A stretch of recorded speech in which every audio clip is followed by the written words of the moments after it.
Good morning. I'm Rick Myers. We'll be starting in a minute. Just a few housekeeping items. Thank you for being here today for Woodcrest Villa, our series. This is the third of four.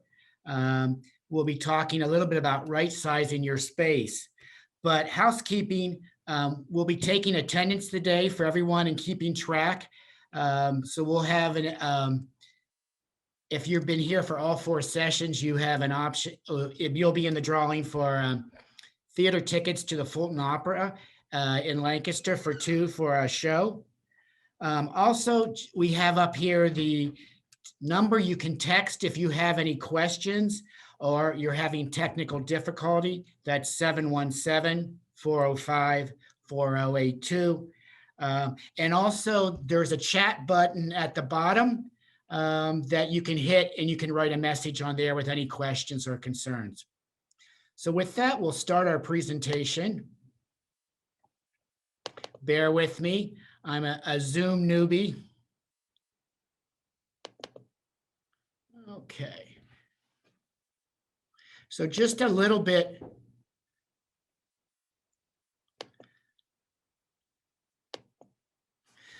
Just talk a little bit about my experience right sizing. Before we start that, I'll just tell you a little bit about my background. I'm 60 years old. I started in senior housing when I was 15 years old as a dishwasher in a community in central Pennsylvania. It changed my life. And I worked there 7 years through high school and college. After college, I ran nursing homes for 7 years.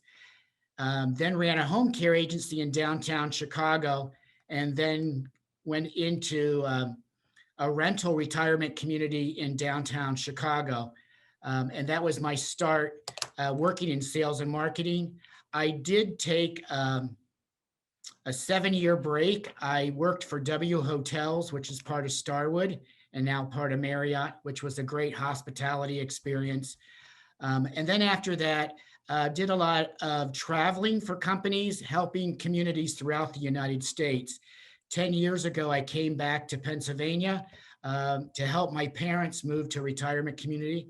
I thought it would take 5 years to get them to move. They moved in a year and a half. We got the horse farm sold. I thought I was going to go back at the end of 5 years to Chicago. And realized my mom had some health issues. I took a year off with them and realized, you know what? I need to stay here in central PA. So here I am. And so I'll talk to you a little bit about how I came to the idea of my experience right sizing. And most of my adult life has been in Chicago, New York City, and living in small spaces. So most of us grew up in small homes. I'm a child of the 60s. We grew up in a Cape Cod. It was 3 bedrooms, 1 bath. The boys on one side, the girls on the other, and mom and dad downstairs. And that's kind of how we lived. So we have supersized our homes. In 1950, the average home was 983 square feet. And in 2015, it's over 2,600 square feet. So that's a 270% increase. And the other thing that has changed is there's more single households. In 1950, there was 9.4, and now there's over 27%, almost 30. And I'm part of that single. It's just Kitty and I in our household. And that's kind of the new way, more people living by themselves. This home here is one of my friends in Central PA, Roland Builders. This was in their parade of homes, but this is typically what we've been living in, these big homes. I remember going through this home. Each bedroom had its own bathroom. And that's kind of how we've lived, from going from sharing a bathroom for maybe 5-7 people to now everyone having their own bathroom. So now we think about, how do we live in our space? And this diagram here really shows how we live in our spaces. If I asked for a show of hands, I would say 98% of us live in our kitchen, family room areas. And also, so we have these big homes, but we have a lot of spaces we don't live in. So it's basically our kitchen, family room, and our bedroom. And in the 21st century, we all are looking for storage too, to keep all of our things. So let's talk a little bit about intentional living. Um, we're living in community with purpose, and Maslow's hierarchy of needs. You need the basic um, physiologically safety, belonging, esteem, but then the growth needs are our cognitive, aesthetic, self-actualization, and then Maslow later and added transcendence, sharing life perspective, wisdom, helping others. So we want to live in community and help other people. So what I encourage all of us to do is think about how you live your life. And each of us live it differently. I'm a cyclist, so I like to live a life that on weekends I can get on my bike, get out and get my mileage in. But it's different for each one of us. So think about what's important and how you want to live that life. And understanding how we live in our space. So some of us need more space than others. If you're a quilter or an artist, you need a studio, but understanding how you live your life. And are our possessions holding us back? Now, I know this is an exaggeration here, but it is very overwhelming. When I came to help my own parents, my mom was paralyzed by their 15 years of living in one home. And we slowly talked about how do you start getting rid of things, and don't let that hold you back from living your life. And what we did, we started one room at a time, and we did half an hour a day. I told her, don't block a full day out, because if you don't do the whole day, you're depressed. But a half an hour is a reasonable expectation. And if you exceed that, you do a little more. Or if you don't, you feel like I accomplished something, and start with one room at a time. And as you finish that room, close that room off. But I also talk about the piles. You have one pile that you're going to keep, one you're going to definitely get rid of, another one for the kids to come and pick up their stuff. And then the fourth pile is to decide which three piles does it go through again. So it gives you a little space there.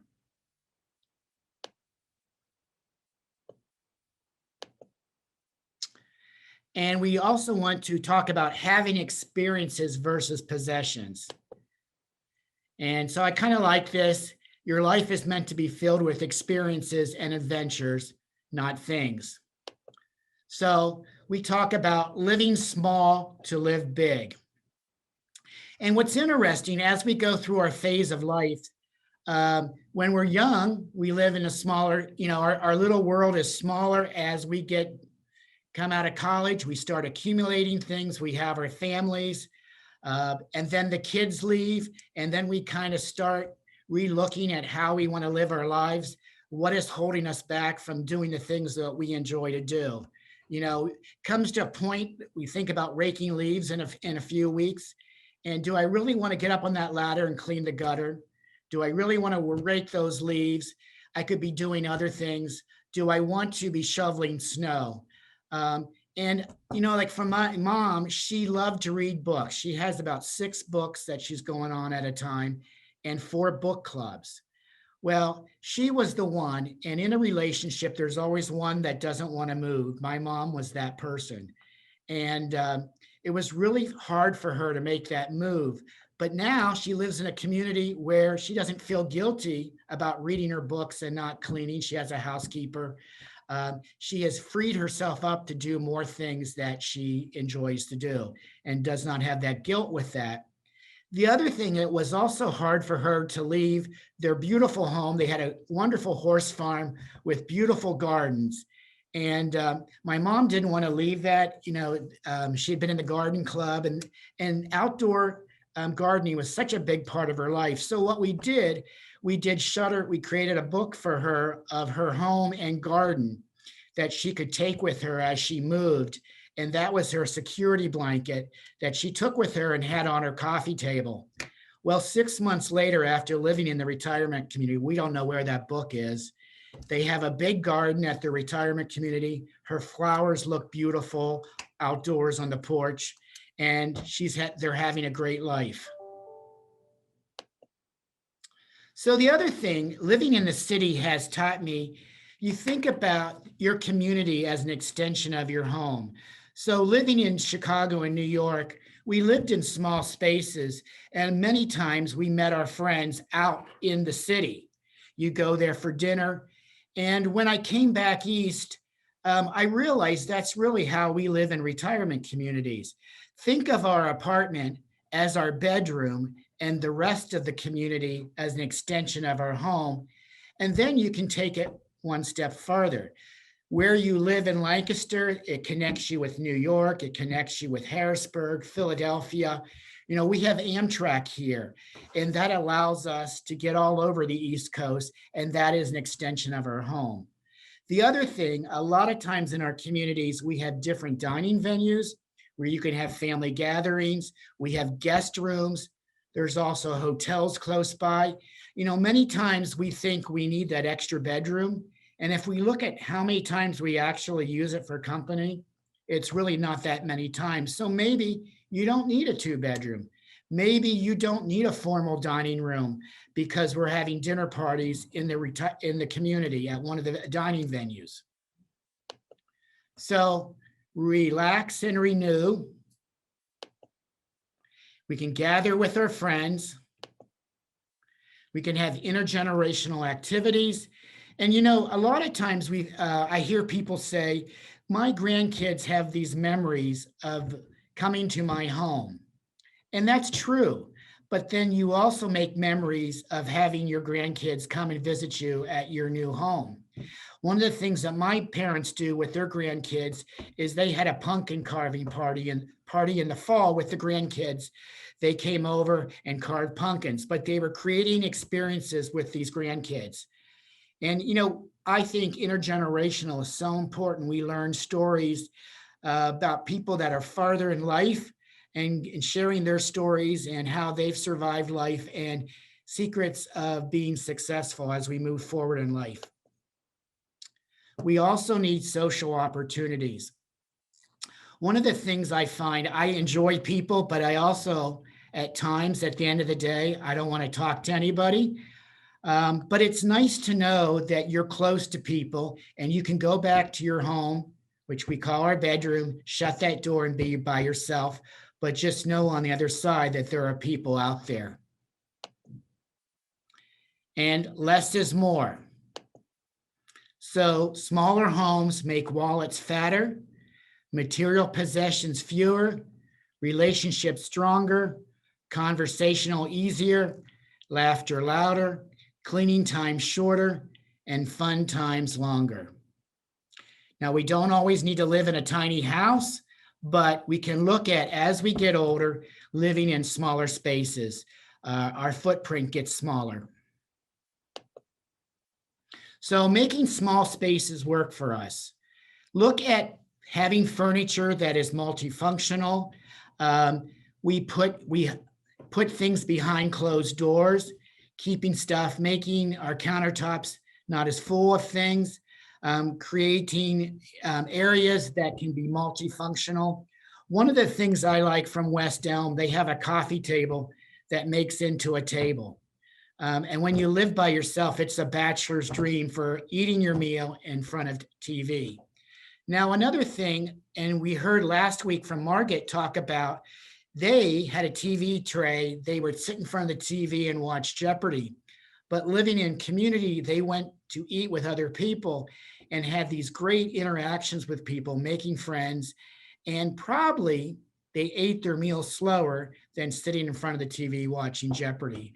I know when I'm by myself, I eat pretty fast. And as we get older, that's not always good for indigestion. So a lot of times we talk about square footage, and I tell people, don't look at square footage, but look at how space is laid out. And I'll tell you a story about my buddy in Miami. Craig had moved from Chicago down to Miami and was renting an apartment while his home was being built. He had this great apartment in South Beach, but it was really cramped. The square footage was big, but he had this incredible foyer that was beautiful, but it was wasted space. And a lot of times when we have space, if we eliminate hallways and foyers, it makes that space laid out better.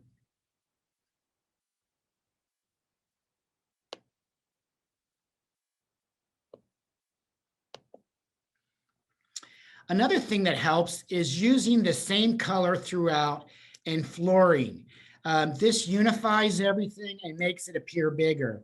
So when we're doing small spaces, you want to have that uniform flooring throughout and that color throughout. And what's nice now is white is one of the options. You know, it used to be, it was all about white, but what's great about community is all the different color options you can have. Just some examples of using that same color and flooring throughout.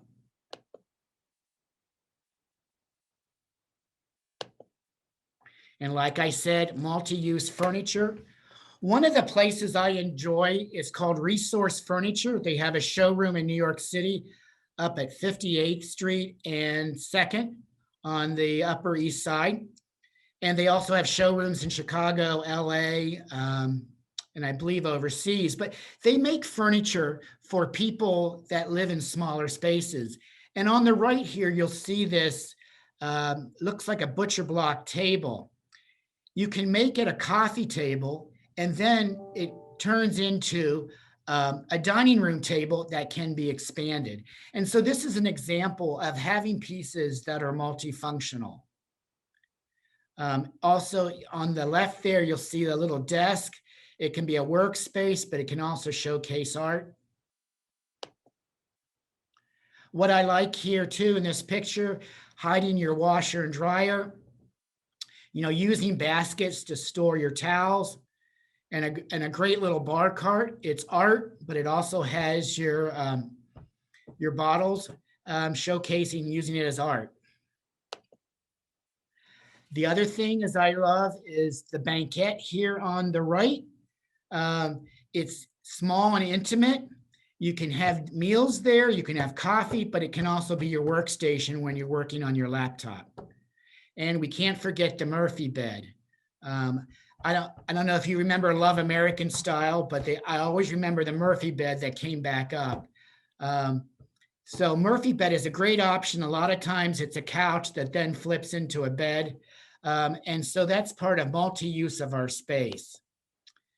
The other thing is accessorizing. This is a picture of my friend's studio apartment in New York City on the Upper East Side. And you'll notice that they have some plates on the wall. So when you live in small spaces, you don't always have a lot of storage. So sometimes you can make things that you like as artwork. I also have a Coca-Cola sign here. I have that in my home that I use as an art piece. As you can see on the right, in this bathroom, they had something to hold curios on top in the bathroom there to display that, using an old shutter as an art piece, but finding things that you love from your home, taking it with you in your new home and incorporating that. Also using pictures as art on our hallways, and also having built-ins like this ironing board. And we can't forget outdoor space. I know we live in Pennsylvania, but we have a nice spring, summer, and fall. Think of that as also as outdoor space.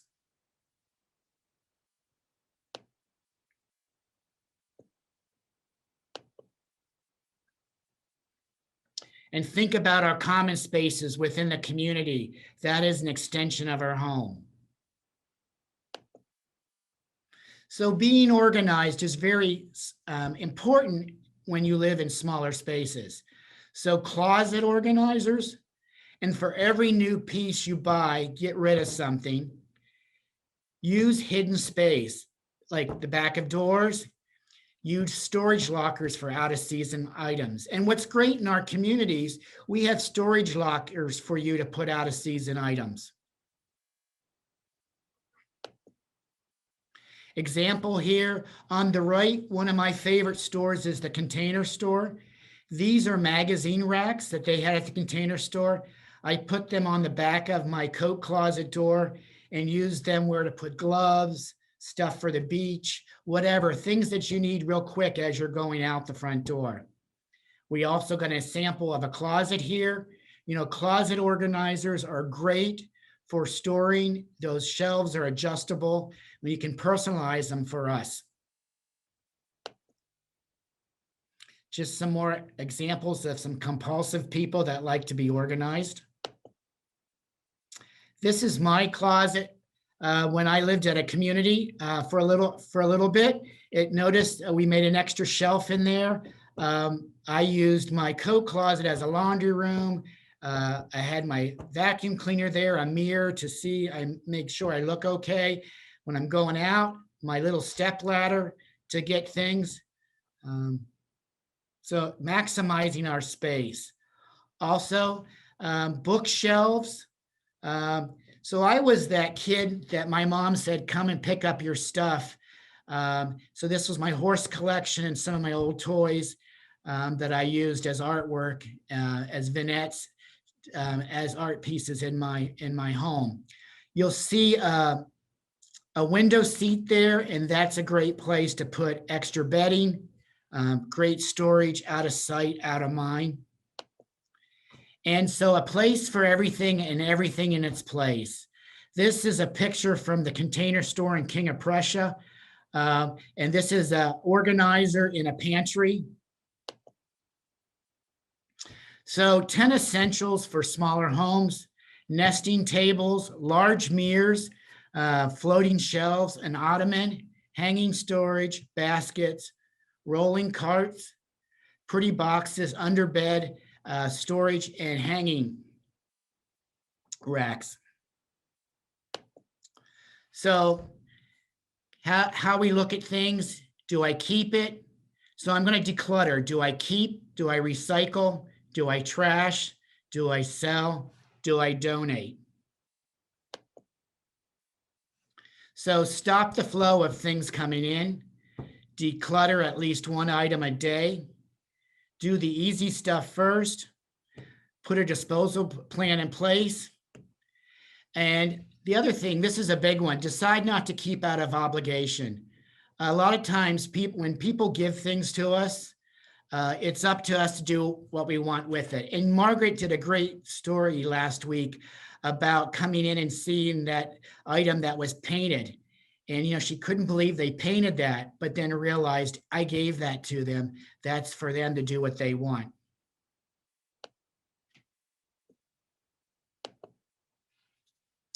Don't be afraid to let go.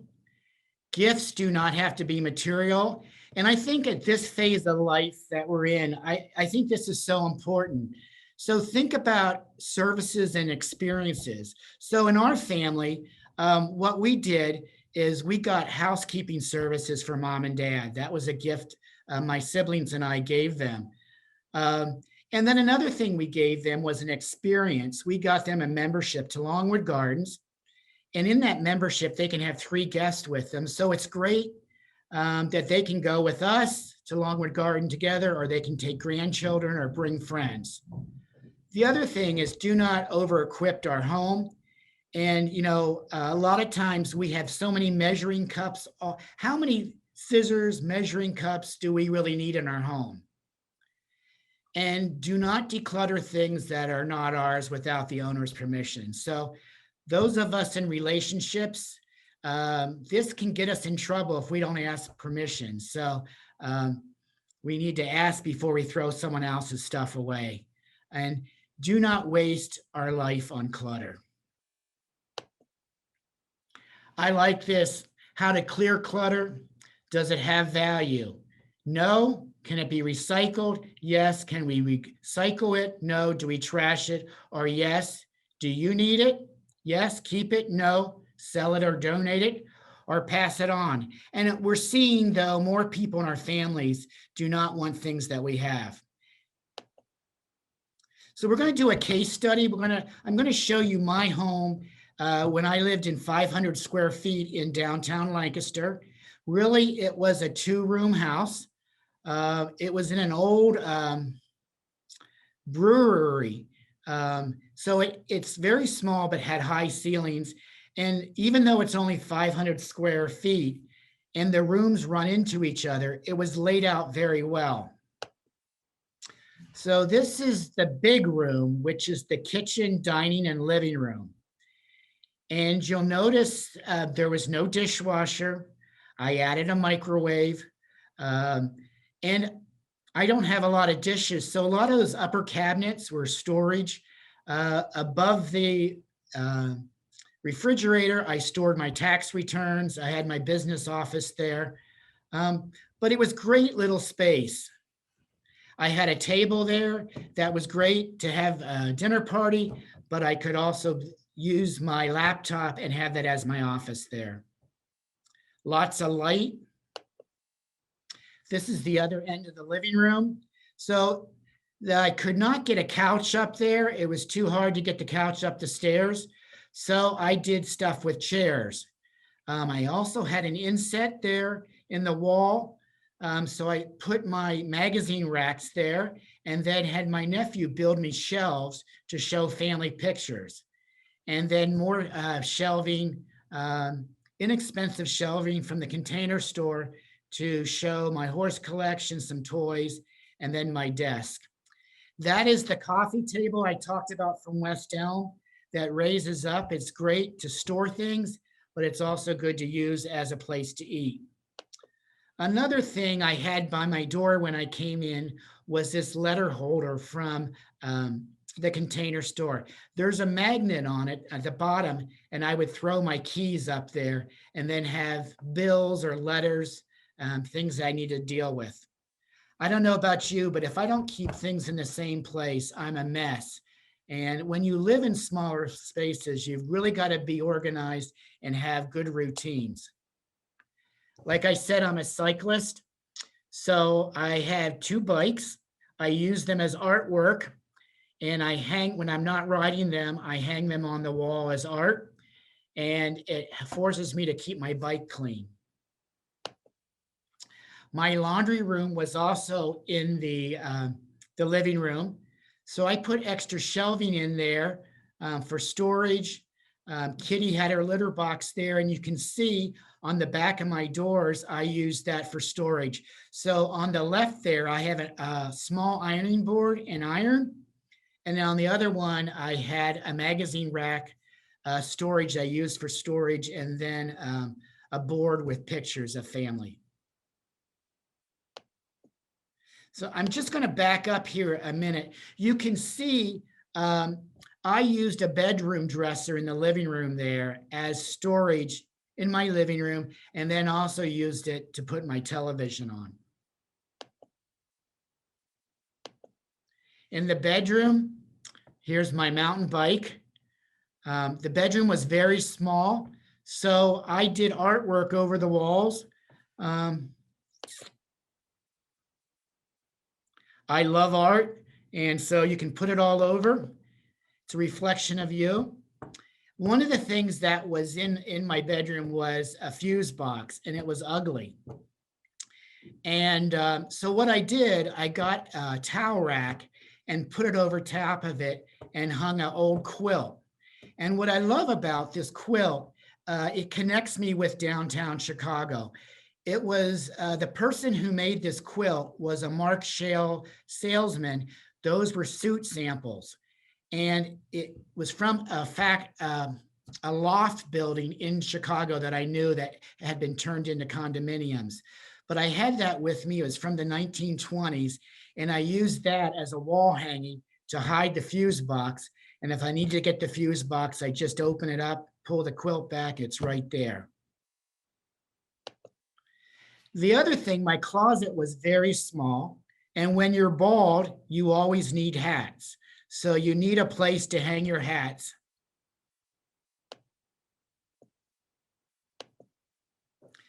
Another thing that I got from the Container Store, this is a door rack that hung on the back of my closet door. And a lot of times I put things there that I used every day, or like you see my robe there, I had a coat, um, my work pants, stuff that I'm going to grab all the time.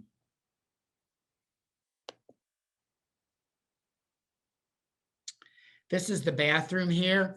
So the bathroom was very large. So what I added, I went to one of the things that we're blessed here in Lancaster is we have great outlets, and I went to the Pottery Barn outlet, got this mirror, and it's a medicine cabinet, fixed it up. It had been broken. I put paper on the back, put shelves in there, and personalized it to hold everything.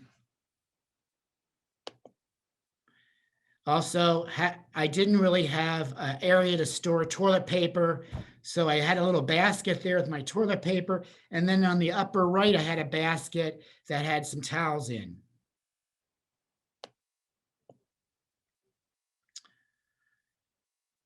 So the other thing I had done with my closet too, and I don't think you can see it. I had a dresser, I had a nightstand in there that I used to store some stuff. And then I double hung items in the closet.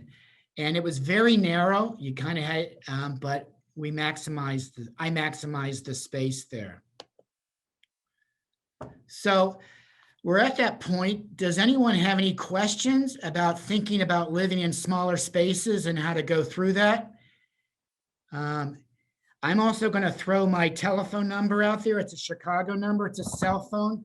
You can call me if you need help. My number is 773-354-1596.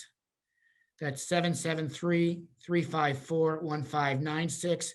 Or you can shoot me an email at rmyers, and Myers is MYERS, 4107@gmail.com. Any feedback or anyone want to share about how it's going for you, thinking about living in smaller spaces, about downsizing, decluttering?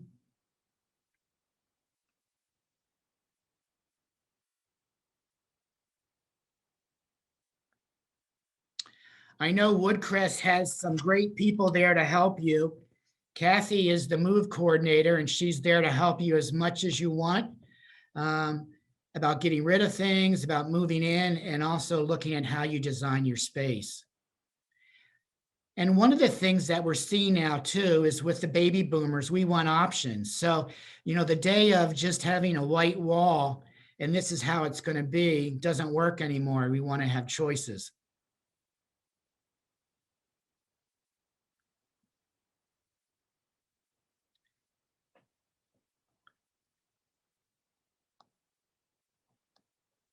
So takeaways are we know that the real estate market is hot. It's a great time to sell your home. We learned from Margaret that there's no perfect time to move. And one of the things, if your ideal, the other thing is we focus too much on a certain floor plan. And really, the important thing is about living in community and being in a place where you can make your nest. And we think we need more space than we actually do. Okay, I see we've got some questions. Does Pottery Barn and West Elm deliver from Tanger? They do for a fee. And another question here, one thing that really helped me to give up sentimental items was to take pictures. That is perfect. Great suggestion. Thank you for sharing that. Shutterfly is incredible. Another example. And I have put, one of the things that I did, I have old family pictures that are going to be sent down from generation to generation. And on the back, I have the history, because as generations leave us, we forget those stories. So writing them out and then passing them on to future generations, telling our stories. Any more comments?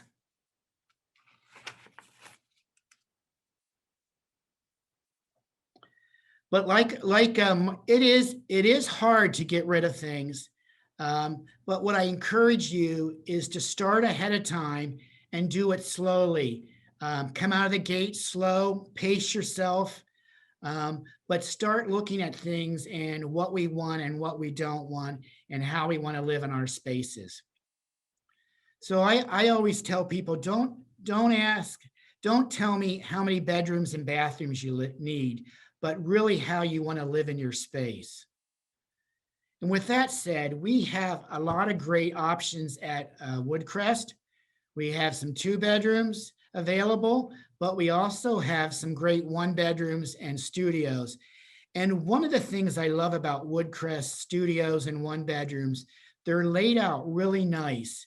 And I encourage you to call the team to schedule an appointment to come and walk through their models and get an idea for how spaces are laid out. Some of us are really good at walking in a space and seeing how it can be laid out. Others of us need assistance. So take advantage of these models to think about and get ideas how to live in spaces. And I am always looking at how people live in their space. And, as you can see, my home is a reflection of who I am, and our home should tell the story of our lives. Any more questions? Okay, well, with that, just a reminder, next week we have a panel talking about Woodcrest, and it's a great community with a great location. The other great thing is we live in Lancaster, which has so much to offer, and we have Amtrak. I think we don't talk about that enough. Amtrak is a wonderful place to get us places on the East Coast. The bad thing is when I lived in Chicago, I was in the middle of nowhere. It was great for getting on both coasts, but living here in Lancaster, you can get on Amtrak and be anywhere. And 2 of my friends that I had been friends for at least 35 years, I got them to move from Florida and retire here in Lancaster because they have a small studio in New York City. And one is 90 and one is 65. There comes a point when you can't drive anymore. They were living in Florida where they were an hour and a half away from 2 major airports. As their person who keeps an eye on them, I could not just fly down. And what's been great, they've learned how to take the bus from their retirement community to the Amtrak station. They get up to New York City and then they take the bus and train all over the city. So, I encourage you to explore Lancaster. They thought there was just Amish and farms in Lancaster and that's it. Culturally, as a person who has lived in New York and Chicago, we have big city perks with small town feel. It's very reasonable. It's easy to get around. It helps to have Franklin and Marshall here, Millersville, Westchester, great schools. And we have a great food and art scene here. So we have a lot to talk about. And what I also love about Woodcrest is their location. They're between 30 and 283. So it's easy to get to Harrisburg, to get to Philly, to get to Baltimore, get to York, Reading, New York. It's got it all here. So we look forward to sharing next week with you about Woodcrest and what we have to offer. One last, any questions before we sign off? Well, thank you for being here today with us, and we'll see you next Wednesday. Bye.